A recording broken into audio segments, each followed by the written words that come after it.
Galera, dando continuidade aqui na nossa postagem, no vídeo anterior nós falamos sobre os padrões de comunicação entre os microserviços. No vídeo de hoje, nós iremos falar sobre os padrões de resiliência e tolerância à falha que estão intrinsecamente ligados aos padrões de comunicação.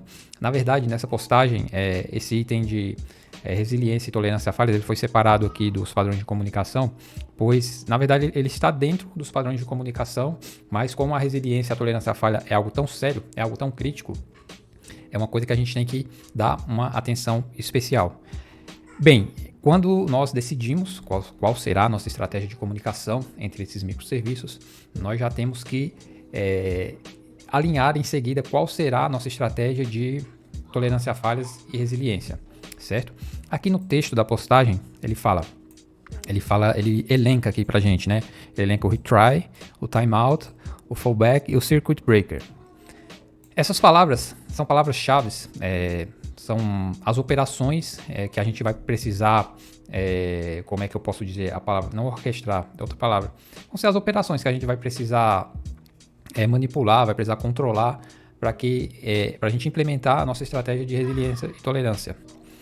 Aqui no retry ele fala aqui, ó, tenta novamente chamadas que falharam, com atraso e limitação de tentativas. Bem, você pode anotar aí, essa é o primeiro artefato, né? Encontrei a palavra que eu estava querendo falar. Aqui são os artefatos que a gente vai poder utilizar para poder elaborar essa nossa estratégia de resiliência. Nós temos o retry. O que seria o retry? Você retentar a chamada, né? Só você traduzir do inglês para o português.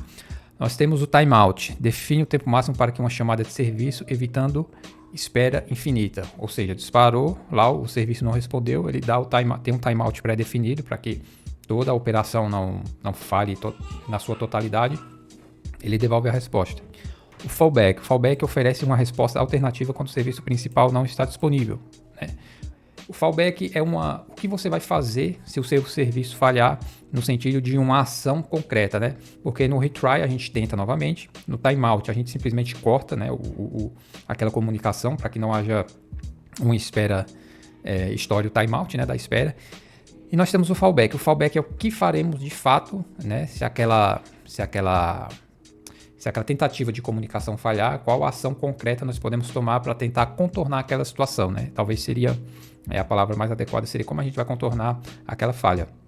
E nós temos o circuit breaker. O circuit breaker, ele, traduzindo do inglês para o português, o circuit breaker é o disjuntor, né? O mesmo disjuntor da rede elétrica. Ele é o mesmo conceito de disjuntor da rede elétrica, onde se você tem vários serviços envolvidos em uma operação e uma operação falha, o circuit breaker ele desativa aquele serviço temporariamente, né? Quando alguém bater naquele serviço, o próprio sistema de circuit breaker do framework, da biblioteca, o que é que seja que esteja implementado, seja um sistema de circuit breaker implementado manualmente, né? Com a biblioteca padrão da linguagem, ele vai dar uma resposta que esse serviço está indisponível no momento, aí o cliente vai tomar alguma atitude, né? É claro, dentro do circuit breaker, linguagens como Java, por exemplo, né? O Spring ele tem uma biblioteca para circuit breaker que é muito, muito rica, tem muitas funcionalidades, né? Que ele tenta uma vez, se falhar, depois ele dá um tempinho, tenta de novo. Ele pode enviar uma requisição para checar, né? Fazer o health check, para fazer a checagem da saúde daquele serviço antes de mandar um serviço. Vai liberando serviços aos poucos, né? No que ele viu que o serviço voltou, ele não manda todo o serviço de uma vez, ele vai mandando serviço, liberando aos poucos, né, para não congestionar aquele serviço novamente. E, voltando aqui no fallback, é muito comum a gente, quando há uma falha, a gente coloca, caso o sistema não esteja utilizando filas, né, esse serviço não trabalha com filas, é muito comum o fallback você colocar essa operação numa fila para que quando esse serviço retorne, essas operações sejam executadas, né? Claro que se fizer sentido isso, né? Se fizer sentido isso, você coloca lá, você publica, quando esse serviço voltar, ele já está subscrito a esse serviço, e aí, esse tópico, né? Esse serviço já estaria subscrito esse tópico estaria cheio de operações, aí ele iria consumir todo esse tópico. Beleza? Esse é um assunto extenso, realmente, né? Eu trouxe aqui para vocês, eu fiz uma pesquisa rápida aqui na inteligência artificial, no ChatGPT, só para mostrar aqui mesmo, só para a gente visualizar o seguinte, ó, eu coloquei o padrão de principais estratégias de tolerância a falhas do mercado, eu coloquei lá no input, né? Aí ele me deu aqui, ó, ele me deu a redundância, alta disponibilidade. A redundância é uma estratégia de tolerância à falha mais voltada à infraestrutura, né? Você ter a elasticidade, a redundância, elasticidade também é uma estratégia de redundância, mas a redundância é você ter um artefato que você possa colocar no lugar daquele artefato que falhou. Exemplo, você tem um servidor, né? Você ter o seu sistema distribuído em vários servidores para não ter só um. Isso se chama redundância, porque se um servidor falhar, você tem o outro que realiza aquela operação. Redundância de base de dados, por exemplo. Você tem um servidor exclusivo de banco, né?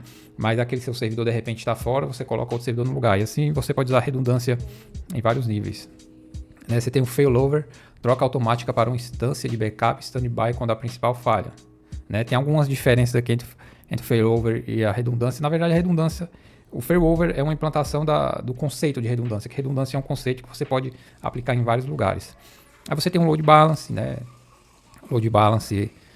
Cara, eu não vou falar sobre cada um aqui, mas sim, falar só sobre o load balance aqui. O load balance é o balanceamento de carga, né? Você tem um servidor central, você tem um servidor A, você tem um servidor B, né? As requisições chegam nesse servidor central, o servidor central manda para o servidor A, uma requisição para o A, uma requisição para o B, uma requisição A, uma requisição para o B. Se um desses falhar, se o A falhar, por exemplo, ficar fora do A, o load balance vai ficar enviando só para o B. E se você tiver um sistema bom de resiliência com elasticidade voltada à infraestrutura, um servidor novo vai ser, uma instância nova de um servidor vai subir com a cópia da sua aplicação e o seu load balance já vai começar a mandar para o servidor B e o servidor C, um exemplo.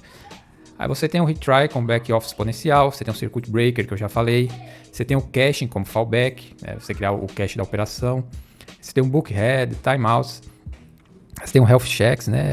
Enfim, cara, uso de filas assíncronas, que eu já falei aí também, deploy com zero downtime e observabilidade.